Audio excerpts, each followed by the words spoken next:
ವೀಕ್ಷಕರೇ, 2026 ವರ್ಷ ಭವಿಷ್ಯ ಮಕರ ರಾಶಿಯವರಿಗೆ ಶನಿ ಹಾಗೂ ಗುರುವಿನ ಪ್ರಭಾವದಿಂದ ವರ್ಷದ ಅರ್ಧ ಭಾಗ ಅಂದರೆ ಮೇ ತಿಂಗಳಿನ ನಂತರ ಸುವರ್ಣ ಯೋಗ ಶುರು ಆಗುತ್ತೆ. ಮುಟ್ಟಿದ್ದೆಲ್ಲ ಚಿನ್ನ ಆಗೋ ಯೋಗ ಇದೆ. ಇಷ್ಟಾರ್ಥ ಕಾರ್ಯಸಿದ್ಧಿಯಾಗಿ ನೆರವೇರುತ್ತೆ. ನೀವು ವರ್ಷಾನುಗಟ್ಟಲೆಯಿಂದ ಕಂಡಂತ ಕನಸುಗಳೆಲ್ಲ 2026ನೇ ವರ್ಷದಲ್ಲಿ ಮಕರ ರಾಶಿಯವರಿಗೆ ನೆರವೇರುತ್ತೆ. ವಿಸ್ಮಯಕಾರಿಯಾದಂಥ ರೂಪದಲ್ಲಿ ನೀವೇ ಆಶ್ಚರ್ಯರಾಗ್ತೀರಾ. ಇಂಥ ಕೆಲಸ ಕಾರ್ಯಗಳೆಲ್ಲ ನೆರವೇರ್ತಾ ಈ ವರ್ಷದಲ್ಲಿ ಎಕ್ಸ್ಪೆಕ್ಟೇ ಮಾಡಿರೋದಿಲ್ಲ. ಅಂಥ ಕೆಲಸ ಕಾರ್ಯಗಳೆಲ್ಲ ಸಕ್ಸಸ್ಫುಲ್ ಆಗ್ತವೆ, ಕಾರ್ಯರೂಪಕ್ಕೆ ಬರುತ್ತೆ. ಯಾವ ಅದೃಷ್ಟದಿಂದ?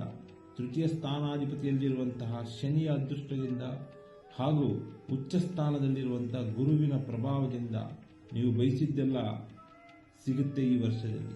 2026ನೇ ವರ್ಷದ ಪ್ರಾರಂಭದಲ್ಲಿಯೇ, ವಿಶೇಷವಾಗಿ ಜನವರಿ, ಫೆಬ್ರವರಿ, ಮಾರ್ಚ್, ಏಪ್ರಿಲ್ ತಿಂಗಳಿನ ತನಕ ಅಷ್ಟೊಂದೇನು ವೃತ್ತಿ ಕ್ಷೇತ್ರದಲ್ಲಿ ನಿಮಗೆ ಬದಲಾವಣೆಗಳು ಕಾಣುವುದಿಲ್ಲ. ಬಹಳ ಸರಳವಾಗಿ ನಿಧಾನಗತಿಯಿಂದ ನಿಮ್ಮ ಜೀವನ ಸಾಗ್ತಾ ಇರುತ್ತೆ. ಅದೇ ಏಪ್ರಿಲ್ ತಿಂಗಳಿನ ನಂತರ ಉಚ್ಚಂಗತನಾದ ರಾಹುವಿನ ಪ್ರಭಾವದಿಂದ ಮುಟ್ಟಿದ್ದೆಲ್ಲ ಸುವರ್ಣ ಆಗ್ತದೆ. ನೀವು ಬಯಸಿದ್ದೆಲ್ಲ ಸಿಗುತ್ತೆ. ಪ್ರಥಮವಾಗಿ ದಾಂಪತ್ಯ ಸುಖವಾಗಿ ನೆರವೇರುತ್ತೆ. ದೂರಾದ ದಂಪತಿಗಳು ಒಂದಾಗ್ತೀರಾ. ವಿವಾಹ ಯೋಗ ಕೂಡಿ ಬರುತ್ತದೆ ಮಕರ ರಾಶಿಯವರಿಗೆ. ವಿಚ್ಛೇದನ ಆಗುವಂತಹ ದಂಪತಿಗಳು ಅಥವಾ ವಿಚ್ಛೇದಿತ ದಂಪತಿಗಳು ಕೂಡ ಮನಪರಿವರ್ತನೆಯಾಗಿ ಒಂದಾಗುವಂತಹ ಲಕ್ಷಣಗಳಿರ್ತದೆ ಮಕರ ರಾಶಿಯವರಿಗೆ. ಆ ಅದೃಷ್ಟದ ಫಲ ಕೂಡಿ ಬರುವಂಥದ್ದು ಗುರುವಿನ ಪ್ರಭಾವದಿಂದ. ನಿಮ್ಮ ಕಷ್ಟಗಳೆಲ್ಲ ತೀರಿ ಹೋಗುತ್ತದೆ ಈ ವರ್ಷದಲ್ಲಿ. ಆರೋಗ್ಯ ಬಾಧೆ ಕುಟುಂಬದಲ್ಲಿಯೇ, ವಿಶೇಷವಾಗಿ ಅದರಲ್ಲೂ ಕೂಡ ದಾಯಾದಿಗಳಿಗೆ ಅಂದರೆ ಅಣ್ಣ ತಮ್ಮಂದಿರಿಗೆ, ಅಕ್ಕ ತಂಗಿಯರಿಗೆ, ಮಕ್ಕಳಿಗೆ, ತಂದೆ ತಾಯಿಯರಿಗೆ ಆರೋಗ್ಯದಲ್ಲಿ ಏನಾದರೂ ಸಮಸ್ಯೆಗಳಿದ್ದರೆ ಚೇತರಿಕೆ ಆಗ್ತದೆ. ಆರೋಗ್ಯ ಬಾಧೆ ದೂರ ಆಗ್ತದೆ ಗುರುವಿನ ಪ್ರಭಾವದಿಂದ. ಹೌದು, ಮತ್ತು ವ್ಯಾಪಾರ ವ್ಯವಹಾರದಲ್ಲಿ ಉಚ್ಚಂಗತನಾದ ಗುರುವಿನ ಅನುಷ್ಠಾನದಿಂದ ಧನಪ್ರಾಪ್ತಿ ಯೋಗ ಕೂಡಿ ಬರ್ತದೆ. ಹೊಸ ಹೊಸ ಹೂಡಿಕೆಗಳನ್ನ ನೀವು ಮಾಡ್ತೀರಾ. ಹೊಸ ಹೊಸ ಬದಲಾವಣೆಗಳನ್ನ ತಗೊಂತೀರಾ. ಹೊಸ ಹೊಸ ಅವಕಾಶಗಳನ್ನ ನೀವು ಬರಮಾಡಿಕೊಳ್ಳುತ್ತೆ ನಿಮಗೆ. ನೀವು ಕೈ ಹಾಕ್ತೀರಾ, ಆದರೆ ಆಲೋಚನೆ ಮಾಡಿ ಯೋಚನಾಶೀಲರಾಗಿ ಅವಕಾಶಗಳನ್ನ ಒದಗಿಸಿಕೊಳ್ಳಿ. ಯಾವ ಕಾರಣಕ್ಕೂ ನೆಗ್ಲೆಕ್ಟ್ ಮಾಡಲಿಕ್ಕೆ ಹೋಗಬೇಡಿ. ಮತ್ತು ವೃತ್ತಿ ಕ್ಷೇತ್ರದಲ್ಲಿ, ಕೆಲಸ ಕಾರ್ಯಗಳಲ್ಲಿ ಹಾಗೂ ಉದ್ಯೋಗಗಳಲ್ಲಿ ಮೇಲಾಧಿಕಾರಿಗಳಿಂದ ನಿಮಗೆ ಉತ್ತರೋತ್ತರಾದಿಯಾದಂತಹ ಗೌರವ ಸ್ಥಾನಮಾನ ನಿಮಗೆ ಸಿಗುತ್ತೆ. ಕೆಲಸ ಕಾರ್ಯದಲ್ಲಿ ಬಡ್ತಿ ಸಿಗುತ್ತೆ, ಪ್ರಮೋಷನ್ಗಳಾಗ್ತದೆ, ಉನ್ನತ ಸ್ಥಾನಮಾನಕ್ಕೆ ಇರ್ತೀರ. 4 ಜನ ಗುರುತಿಸಿಕೊಳ್ಳುವಂಥ ಮಟ್ಟಕ್ಕೆ ಮಕರ ರಾಶಿಯವರು ಈ ವರ್ಷದಲ್ಲಿ ಅತ್ಯದ್ಭುತವಾದ ಬೆಳವಣಿಗೆ ಕಾಣ್ತೀರಾ.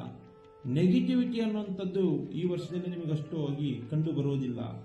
ಹಾಗೆಯೇ ತೃತೀಯ ಸ್ಥಾನದಲ್ಲಿರುವಂತಹ ಶನಿ, 3ನೇ ಮನೆಯಲ್ಲಿ ಶನಿಯ ಸಂಚಾರ ಇರುವುದರಿಂದ ಇನ್ನು ರಾಜಕೀಯ ಕ್ಷೇತ್ರದಲ್ಲಿ, ಸಿನಿಮಾ ಕ್ಷೇತ್ರದಲ್ಲಿ ಅತ್ಯುತ್ತಮವಾದ ಸ್ಥಾನಮಾನ ಗಳಿಸ್ತೀರಿ. ಜನನಾಯಕರಾಗಿ ಬೆಳೀತೀರಿ, ಗುರುತಿಸಿಕೊಳ್ತೀರಿ. ಲೀಡರ್ಶಿಪ್ ನಿಮಗೆ ಬರುತ್ತೆ. ಒಳ್ಳೆ ರೀತಿಯಲ್ಲಿ ಸಮಾಧಾನಕರವಾದ ಮತ್ತು ಸಂತೋಷದ ಜೀವನ ನೀವು ನಡೆಸುವಂಥ ಭಾಗ್ಯ ಬರುತ್ತೆ ಶನಿಯ ಪ್ರಭಾವದಿಂದ. ಇನ್ನು ಶನಿಯ ಪ್ರಭಾವದಿಂದ ಹಣಕಾಸಿನ ಒಳಹರಿವು ಹೆಚ್ಚಾಗುತ್ತೆ. ಅಂದರೆ ಮನಿ ಸ್ಟಾಕ್ ಆಗ್ತದೆ, ಜಾಸ್ತಿ ಉಳಿತಾಯ ಆಗ್ತದೆ.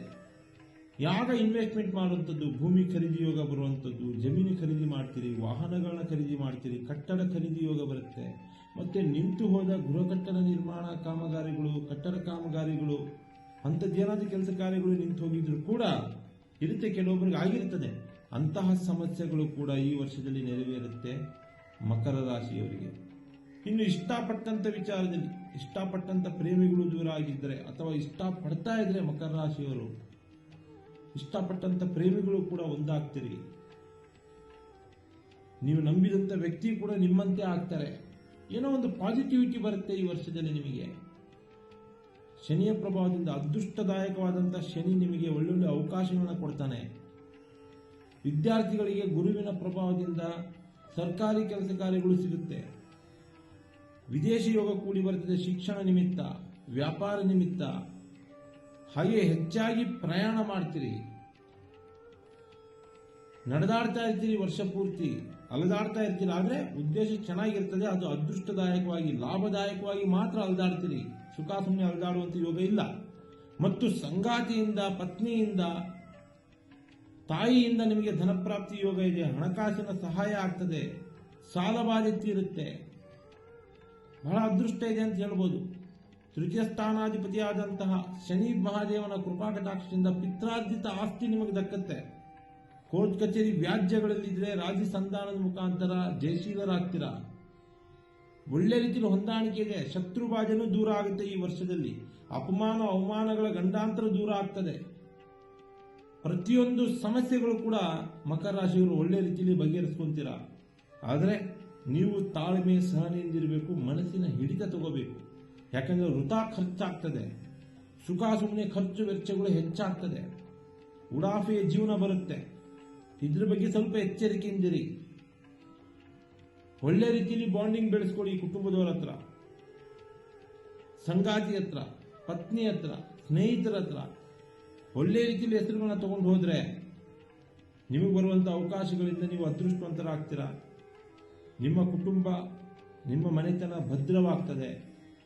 ಉತ್ತರೋತ್ತರಾದಿಯಾಗಿ ಬೆಳೆದೇ ಬೆಳಿತೀರಾ, ಸಕ್ಸಸ್ಫುಲ್ ಆಗ್ತೀರಾ. ಮುಟ್ಟಿದ್ದೆಲ್ಲ ಚಿನ್ನ ಆಗೋ ಯೋಗ ಇದೆ. ಓವರಾಲ್ ಹೇಳ್ಬೇಕಂದ್ರೆ ಅದೃಷ್ಟವಂತ ಯೋಗ, ಅದೃಷ್ಟವಂತ ವರ್ಷ ಅಂತಾನೆ ಹೇಳ್ಬೋದು ಮಕರ ರಾಶಿಯವರಿಗೆ. ಹಾಗೆ SR Kannada TV channel subscribe ಮಾಡ್ಕೊಳ್ಳಿ ವೀಕ್ಷಕರೇ. ಒಳ್ಳೊಳ್ಳೆ ವಿಡಿಯೋಸ್ಗಳನ್ನ ಬಿಡ್ತಾ ಇರ್ತೀವಿ.